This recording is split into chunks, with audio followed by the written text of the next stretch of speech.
Tonight, running the gauntlet. Please raise your right hand. Judge KETANJI Brown Jackson's face-off with senators over the judicial philosophy of the first black woman nominee for the Supreme Court. Plus, total devastation. The destroyed Ukrainian port city of Mariupol, still in Ukrainian control. As Russia's relentless war grows more desperate and more reckless by the day. I think it's a real threat. President Biden heading to NATO headquarters in Europe. All this and more tonight on Faith Nation.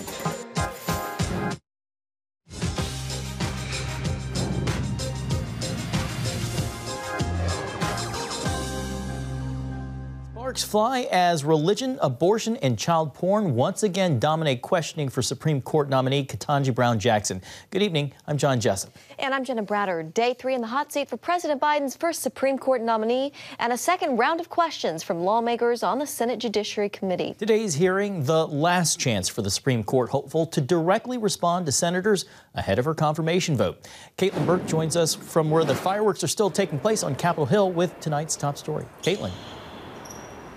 Well, we heard a similar line of questioning coming from Republicans, causing Judge Jackson to once again defend her record and fend off criticism of being too soft on crime and child predators. She also spoke on freedom of religion. You agree with me that it's important to accommodate the sincerely held religious beliefs of all Americans? Religious freedom is a core foundational constitutional right. During a different line of questioning, Senator Tom Tillis questioned whether Jackson's compassion would impact her rulings as a Supreme Court justice. It seems as though you're a very kind person and that there's at least a level of empathy that enters into your treatment of a defendant. My attempts to communicate directly with defendants is about public safety. Senator Lindsey Graham picked up where he left off Tuesday in terms of heated questions for Jackson, this time talking about sentencing guidelines for those convicted of child pornography. We're trying to get people to stop this crap. So when you troll on the internet and you pull down thousands of images of children from the internet, I want you to stop that. I want people to go to jail who do that. Graham also sought to make a point by asking Jackson how she would feel if she were ambushed with criminal accusations during the final day of her hearings, referring to information Democrats brought to light during Justice Brett Kavanaugh's confirmation. If I had some information that's sketchy at best, that somehow you've done something wrong, I promise you, just from human decency, I would share it with you. I would not disclose it at the last minute of the last day of the hearing, and I've already given it to a newspaper so the whole country can read about it before you ever said a word. Senator Sheets had nothing to do with the cause. No, but I'm asking her about how she may response. feel about what y'all did. Democrats, meanwhile, focused on highlighting Brown's background and record. From work for corporate clients during your time in private practice to your work for low-income clients during your service as a federal public defender. And during your 9 years as a federal judge, you've written nearly 600 opinions. I think that's really quite a sterling record. You said you were the lucky first inheritor of Dr. King's civil rights legacy. I keep a daily journal. I wrote that down. I do consider myself, having been born in 1970, to be the first generation to benefit from the civil rights movement, from the legacy of all of the work of so many people that went into changing the laws in this country so that people like me could have an opportunity to be sitting here before you today. Next up in the confirmation process, the hearings will wrap up tomorrow with testimony from the American Bar Association and outside witnesses. Then the committee will take a vote on whether to advance the nominee, followed by a full vote in the Senate. John and Jenna? All right, CBN's Caitlin Burke. Thank you, Caitlin. Well, joining us now, Brad Lingo, Associate Dean and Executive Director, Regent University's Robertson Center for Constitutional Law. Brad, welcome. First off, how do you think Judge Jackson is doing so far in her hearings? And is there anything you see that could derail her confirmation? Well, I think the big news here is that there isn't really any big news. So Judge Jackson has been difficult to pin down, and she's largely evaded a lot of the questions, trying to be all things to all people. But that's par for the course in these types of hearings and probably means she's well on her way to confirmation. Republicans have painted the nominee as soft on crime, for example, the child pornography cases. But her nomination was actually backed by police chiefs, was backed by a major police chiefs organization, the Fraternal Order of Police, which endorsed President Trump in 2020. Do you think these law enforcement agencies would support her if they thought she really was soft on crime? Your thoughts on that? Well, I think reasonable people can disagree in sentencing in these really difficult cases, child pornography being a great example. And I think it speaks to a larger issue. So she clearly has a record of being sympathetic to criminal defendants. And I think that record grows out of her experience as working as a public defender. Typically, Democrat nominees are more sympathetic to criminal defendants. Typically, Republican nominees are more sympathetic to law enforcement. So I think it's perfectly fair to ask her how she feels, what drives her reasoning and results in some of the sentencing decisions where she's departed downward, and how she chooses to exercise the discretion that she's had as a district court judge in those matters. Judge Jackson was asked about religious liberty, whether Roe was settled law, and to define a woman. Brad, her responses follow a pattern of nominees not showing their hand on issues that might come before the court so as not to prejudge. Brad, do you think confirmation hearings need to be reworked or reimagined to allow for more candor for these lifetime appointments? I think that's just where we are today. So it's par for the course for a judge to evade the questions, try to be all things to all people, exactly what she's tried to do. And certainly she's been good at evading a lot of the questions. I'll tell you the one thing that I and other folks have noticed that I found encouraging, and that is that when she does actually get pinned down and start to speak about her judicial philosophy, she actually sounds a lot like Justice Scalia. Now, I don't expect her to be the second coming of Justice Scalia. If anything, she's probably going to be a little bit to the left of the liberal justice that she's replacing Justice Breyer. But putting this in perspective, she was widely considered to be the most liberal of the three finalists for a Supreme Court spot that was nominated by a Democratic president when the Democrats controlled the Senate. So if at her confirmation hearing, when she is able to be pinned down, she sounds a little bit like Justice Scalia, I think that really speaks to the influence that his ideas have had on the federal judiciary over the past 30 years. We would not have heard a nominee speak in these terms 30 years ago. Interesting analysis. All right, Brad Lingo with Regent University, thank you so much. Great to have you. Thanks, Brad. Thank you. Well, to some sad news here. The nation's first female top diplomat has died. Former Secretary of State Madeleine Albright was 84 years old. Born in Prague, Albright moved to the United States as a refugee in 1948. She worked her way up the foreign policy ranks in Washington, serving as the U.S. ambassador to the United Nations before being tapped by President Bill Clinton to serve as Secretary of State back in 1996. In 2012, President Obama awarded Albright with the Presidential Medal of Freedom. Her family says she died of cancer surrounded by her loved ones. To Ukraine, where the humanitarian crisis continues to worsen. 1 month into the Russian invasion, more than 10 million Ukrainians have been driven from their homes.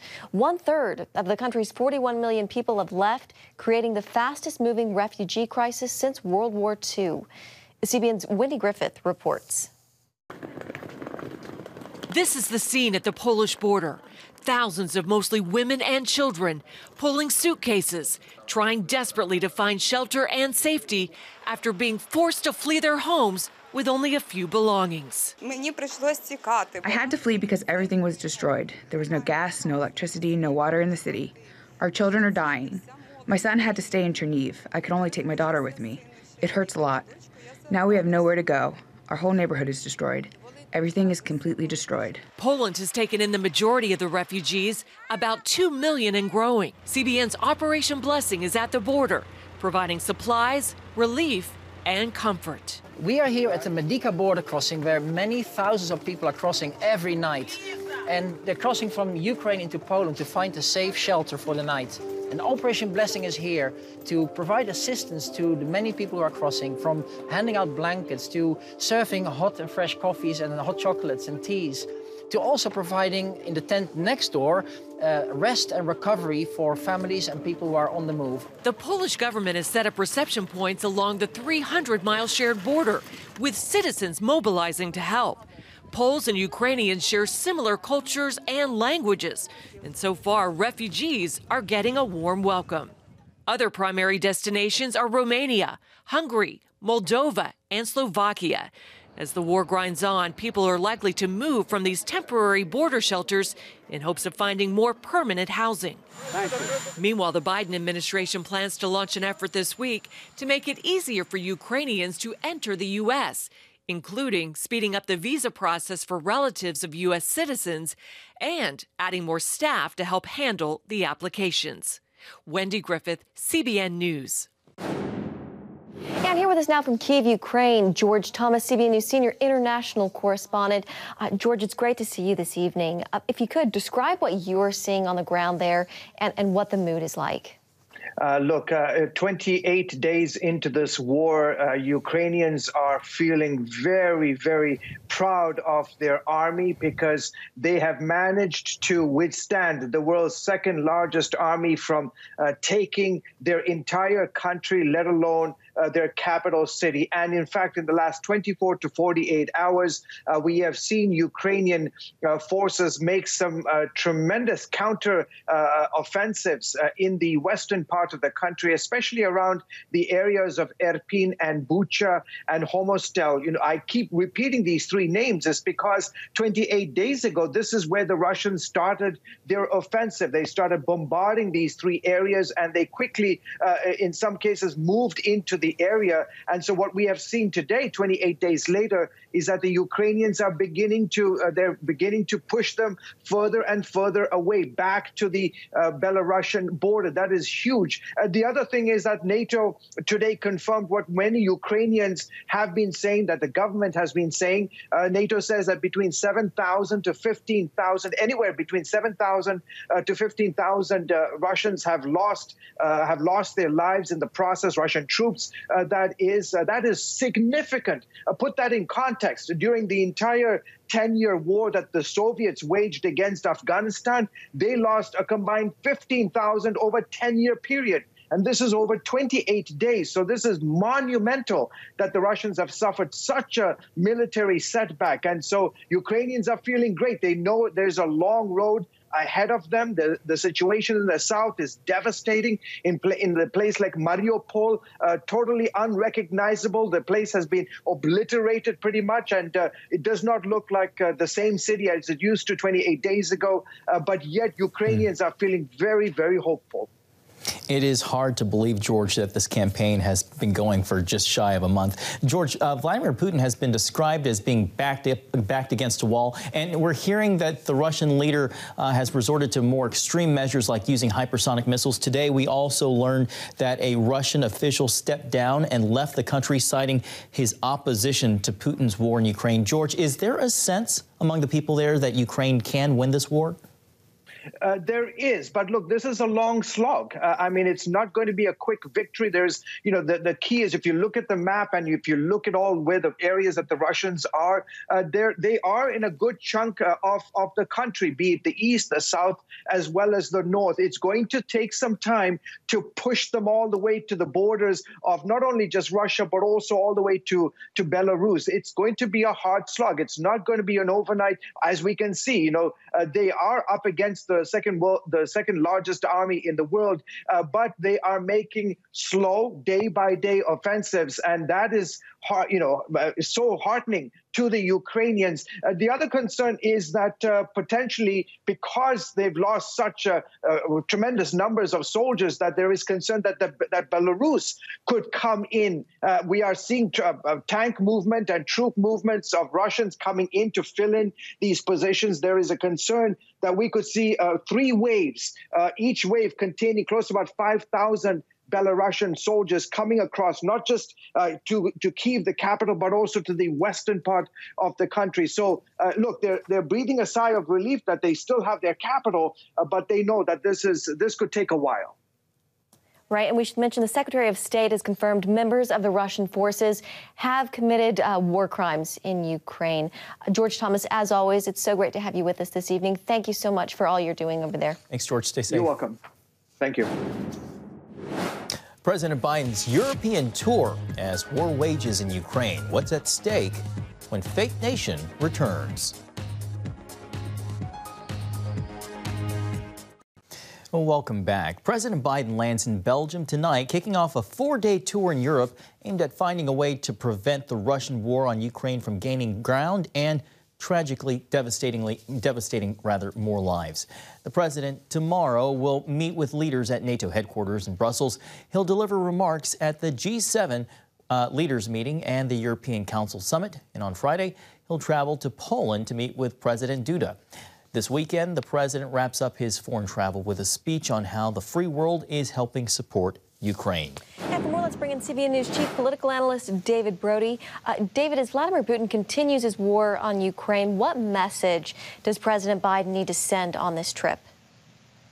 Well, one word, Jenna, it's unity. And that will be the key, not just for Joe Biden, but those NATO countries as well. Really, everybody kind of coming together and speaking the kumbaya message. Now, you would think, well, wait a minute, they have done that. Well, in a way they have.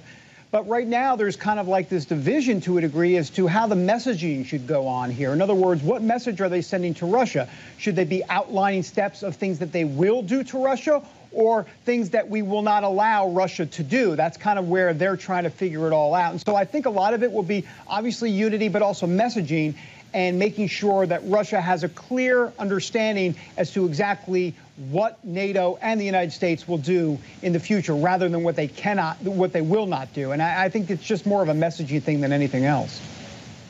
David, a new Reuters Ipsos poll shows President Biden's approval rating has dropped to a new low, 40%. What's driving that downward turn as he leads a newly unified West with financial and military support for Ukraine as it defends against Russia's brutal campaign? Well, Biden is the reason for Biden's low approval numbers. I mean, there is a sense that he has been an inept president. Don't take my word for it. Just go to the polls, go to independents. I mean, he's had a precipitous drop-off from, 65% or so, maybe close to 70% of support from independents, now down into the 30s, 40s, maybe somewhere around there. So there's been a huge drop-off. Where did it start? Well, we've talked about this before, Afghanistan. And so, folks saw what happened there, and from there it's been a downhill slide ever since. And so what does he do in this situation? Will his poll numbers potentially improve? Maybe at the margins. But the problem is, in politics, as it is really in life, once the narrative is set about who you are and what you do, it's hard to escape that. And that's right now what Biden is finding out. David, just a few seconds left, but do you think this trip, is there any chance of the policy decisions the Biden administration has already put in place could change in terms of ending this war? Yeah, no, I don't think it'll change. You'll see more sanctions. Anytime you go overseas, you always announce something new, so you feel like, hey, there was a reason he went over there, and there'll be some new sanctions. But beyond that, look, the big question is, will the Biden administration be okay with the Polish army sending MiGs over to the Ukrainians? Biden, the administration does not want to do that. Of course, that would be replaced by fighter jets here in the United States. But this is exactly what Zelensky wants. He wants fighter jets. And look, $800 million or so of military equipment is going to Ukraine. That's what the United States has approved. Right. But Zelensky is saying, great, I appreciate the javelins and everything, but I need the fighter jets. That's what Biden will not do. I don't expect that to change when he's overseas. All right, David, we are out of time. Thank you so much. Thank you. Well, spring storms cause chaos across the southeast. A look at the destruction and what areas could still face wild weather. Next. Welcome back. Residents in New Orleans are picking up the pieces tonight after tornadoes tore through the Big Easy, killing at least 2 people. It was the second day of deadly severe weather across the South, with Texas also bearing the brunt of the storms. As Matt Galco reports, the same line of severe weather that's already damaged thousands of homes could cause more chaos tonight as it heads east. Millions of people have already been affected by the severe weather, with the possibility of more tornadoes as the storms head to the southeast. Oh my God. The terrifying view from the ground as deadly tornadoes hit the New Orleans area Tuesday night. That's across the street from us. about 2 lots down. Twisters leveled neighborhoods, sending cars flying. The severe storms raked parts of St. Bernard Parish and the lower 9th Ward, areas devastated by Hurricane Katrina in 2005. Survivors likened the scene to a war zone. I put my family in the bathroom. As soon as we got in the bathroom, all of our ears popped, and you just knew, you knew what it was. And I come out, it lasted maybe 10 seconds tops. I don't think it lasted that long. I come outside, and it looked like the Ukraine, As first responders work to sift through the rubble, the true damage assessment will likely take some time. We have a home that was lifted off its foundation and put into the middle of a street right around the corner from here. The same line of storms ripped through Texas and Oklahoma earlier in the week, killing at least one. Some 10 tornadoes touched down Monday, and buildings, including schools in Jacksboro, Texas, outside of Dallas, took a direct hit. If you notice, this is Jacksboro Elementary. You see the damage here. We're in the direct path, the major area where we received damage, and it's just a miracle. And I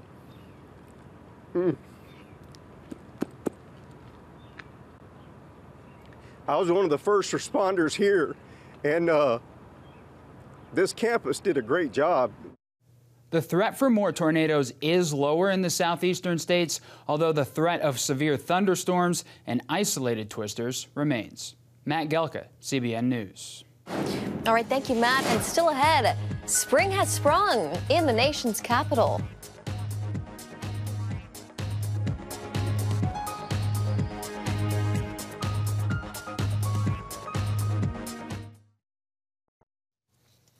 And finally tonight, Washington, D.C. is in full bloom. That's right. Only a few days into spring, both locals and tourists are soaking in the sights of the city's iconic cherry blossoms. Yoshino cherry trees are a seasonal staple around Washington's tidal basin. This year, peak bloom comes nearly 2 weeks early. And after 2 years of COVID cancellations, the Cherry Blossom Festival is returning to the National Mall, with trees at their prime through the rest of this week. The return of the annual Cherry Blossom Parade is set for April 9th. One of our photographers was out there earlier last weekend and took some great pictures, Isaiah Pooter. Oh, they're beautiful. Yeah, go out and see them if you're here. They're definitely worthwhile. Well, that's going to do it for Faith Nation. See you right back here tomorrow.